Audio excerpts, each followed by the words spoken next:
All right, so are you ready to dive into some of the most mysterious places on Earth? Always up for an adventure. Where are we headed first? Well, you know I love a good classic, so let's start with the Bermuda Triangle. Ah, yes, the notorious triangle. Vanishing ships, planes disappearing without a trace, compasses going haywire. What is the real deal with this place? Well, it's not just about one or two incidents. It's the sheer volume of disappearances in that specific area over the years. Huh, that's true. I guess I never really thought about it like that. And then you add in the whole magnetic anomalies thing. Magnetic what now? Magnetic anomalies. Mm-hmm. Basically, there are theories that something in the area is messing with navigational equipment.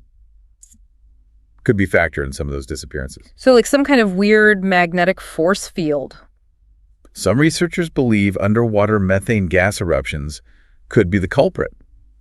They say these eruptions could interfere with instruments and even cause ships to sink rapidly. Okay, that makes sense, I guess. But isn't there also some, more out there theories too? Oh, absolutely. Some folks believe it's all tied to something extraterrestrial. Aliens. Really? Hey, we're talking about mysterious places, right? Anything is possible. I guess you're right. Okay, well, let's move from the ocean to the desert. What about Area 51? You know I'm a sucker for a good alien conspiracy theory. Well, we do have some sources that dive into the possibility of advanced aircraft testing happening there.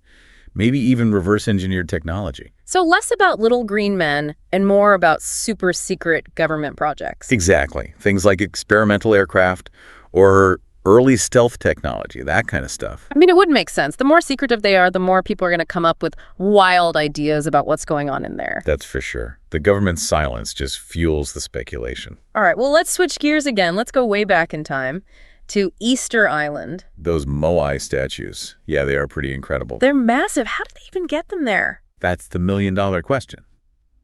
And the Rapa Nui people who made these statues didn't leave any written records. So we're left to play detective. So what are some of the theories? Some say they used logs and ropes to move the statues. Others believe it was a more elaborate system of ramps and levers. I'm picturing a whole army of people dragging these giant stone heads across the island. I know, right? It's hard to even imagine the kind of effort that would have taken. And we don't even know for sure why they built them in the first place. Well, I'm sure there's some theories about that, too. Yeah, definitely. Ancestor worship, clan rivalry, maybe even attempts to appease the gods. No definitive answer, just adds to the whole mystery. Well, it's working. I'm definitely intrigued. Okay, ready for another one? Let's head to Peru to check out the Nazca Lines. Ah, yes, the giant geoglyphs you can only truly see from the air. I mean, what were they thinking? Was this some ancient art project or what? Your guess is as good as mine. Some sources suggest they were ceremonial pathways. Others point to astronomical alignments. And then there's the theory that they were messages to the gods. Messages to the gods. Visible only from the sky. That's pretty wild. It is pretty mind-blowing to think about the effort that went into creating those lines. I mean, it makes you wonder what else they were capable of. For sure. Okay, let's travel to Göbekli Tepe in Turkey. This one I've actually read a bit about. And honestly, it's hard to wrap my head around. It's a site that really throws a wrench in the whole timeline of human history. Right. It's thousands of years older than Stonehenge. And supposedly they hadn't even invented the wheel yet. I know, right? It doesn't seem possible. Massive stone pillars carved with intricate designs arranged in these complex patterns. And they didn't even have metal tools. It really makes you wonder if we've got the whole story of early civilization right. It definitely challenges a lot of our assumptions about the past. Okay, well, I guess we can't talk about mysterious places without mentioning Stonehenge. Those giant stones just standing there on Salisbury Plain. It has to be one of the most famous, mysterious places in the world. And for good reason.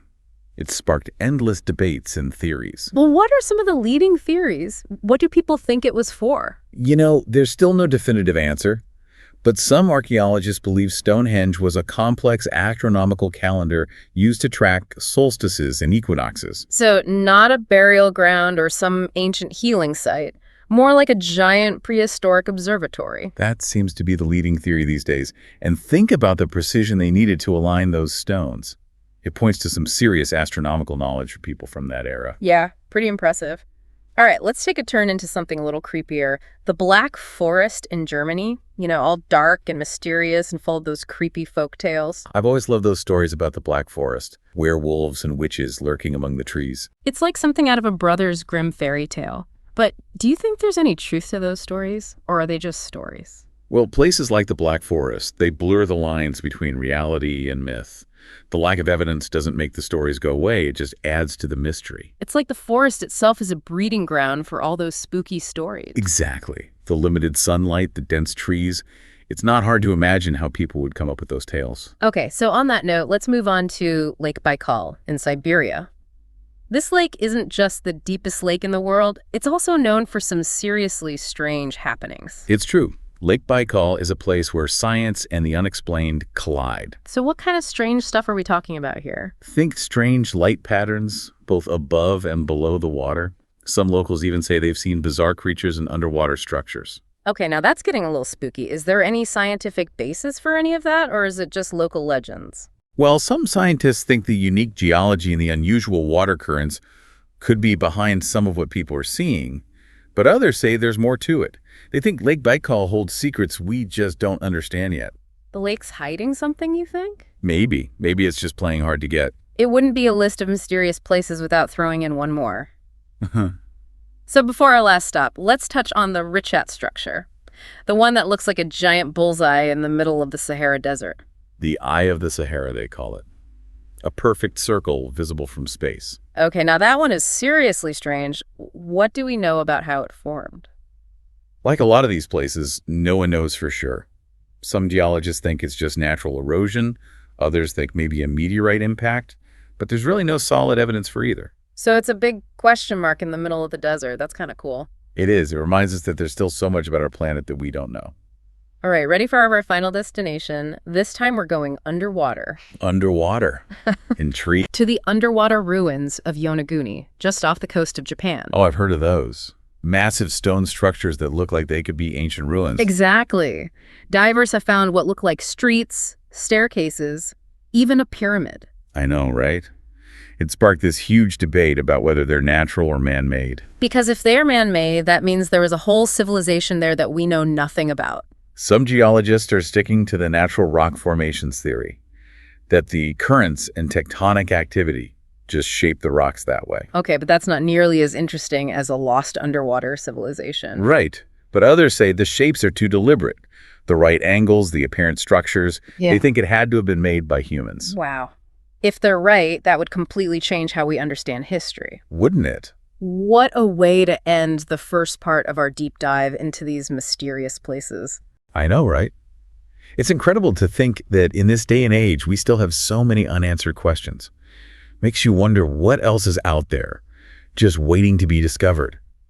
It really makes you wonder, doesn't it? Like how much we still don't know about our own planet. Yeah, seriously. It's a little humbling, actually. But before we go too far, let's go back to a few things that really stuck with me.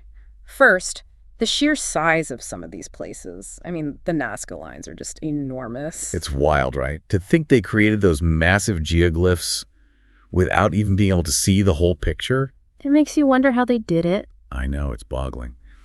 Some theories suggest they use grids and measurements, maybe with ropes and stakes to map it all out. I guess that would take some incredible planning and coordination. Oh yeah, for sure. And then you got the Richat structure. That thing is so big you can see it from space. I mean, come on. That's not something you just stumble upon. It's like it was meant to be seen from way up high. It makes you wonder what else the Sahara Desert is hiding under all that sand. Right.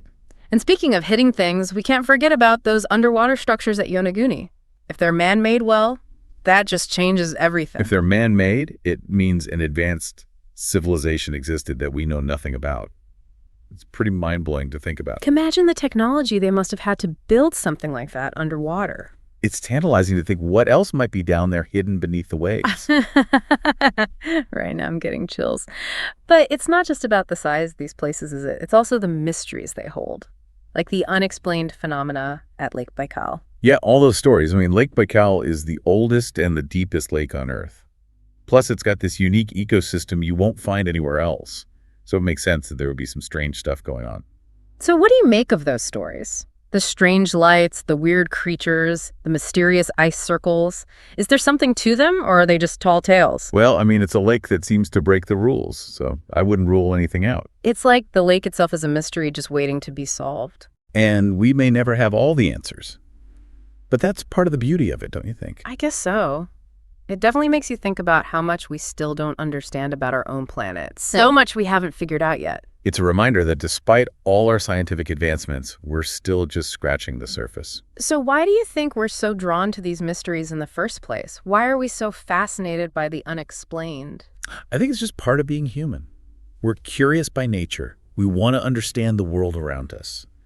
And the unexplained, the unknown, it's like a challenge, an invitation to explore and to try to unravel the secrets that are hidden from us. It's like a puzzle we just can't resist trying to solve, even if we know we might never find all the pieces. Exactly. And the more we learn, the more we realize how much more there is to learn. It's amazing that even with all the technology and information we have at our fingertips, we're still captivated by these ancient and enduring mysteries. They haven't lost their power over us. They're a reminder that no matter how much we think we know, there are still questions that don't have answers. Still secrets waiting to be revealed.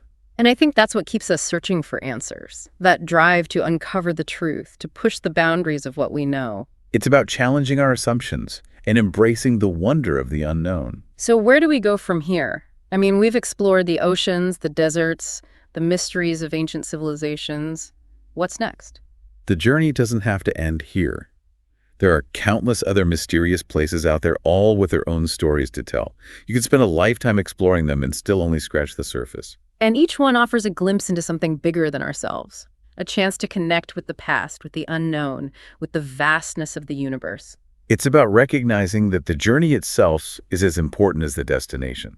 The pursuit of knowledge, the exploration, the questioning. That's what makes it so rewarding. You've given us a lot to think about today. As we continue to explore these mysteries, we have to remember that the answers may not always be clear-cut, and sometimes that's okay. Sometimes the best part is simply asking the questions, exploring the possibilities, and embracing the wonder of not knowing. Who knows, you might even be the one to uncover the truth behind one of these enduring mysteries. Well, that's a thought to keep me going. But before we wrap things up, I want to touch on one final point. We've been talking about the allure of the unknown. But these places are also a reminder of something else. It's like they remind us that we're part of something much bigger, a story that's been going on for, I don't know, thousands of years. And it's still going on. It really puts things in perspective, doesn't Yeah, it? it does. It's kind of humbling, but it's also inspiring in a way. Humbling because it shows us how much we still have to learn, Mm. but inspiring because, well, look at what's already out there, what we've already discovered. Who knows what else is waiting to be found? Right. I think that's what makes exploring these mysteries so exciting. There's this sense of wonder, of possibility. You never know what you're going to find. And you have to be open to new ideas, to challenge what you think you know, and to embrace the unknown. Well, I think we've done a pretty good job of that today, haven't we? From the Bermuda Triangle to the Nazca Lines, Göbekli Tepe, even those underwater structures off the coast of Japan. Yeah, we've covered a lot of ground, and each one of these places has shown us just how much mystery is still out there. It's like a reminder that no matter how much we learn, there's always more to discover, more questions to ask. Always more to explore, and sometimes the answers are harder to find than others, but that's okay. Yeah, it's the journey, right? Exactly. The journey is just as important as the destination.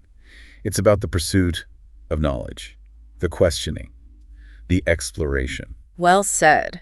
So I guess what I want to leave our listeners with is this. Don't let the mystery end here. Keep searching. Keep that curiosity alive. Yeah, dive deeper into the places that sparked your interest. And who knows, maybe you'll be the one to uncover the truth behind one of these mysteries. You might find a new piece of evidence, a new angle, something nobody else has thought of before. And remember, even if you don't find all the answers, that's okay too. Sometimes the best part is just the exploration itself, the thrill of the chase, the excitement of discovery. I couldn't agree more. So until next time, happy deep diving, everyone.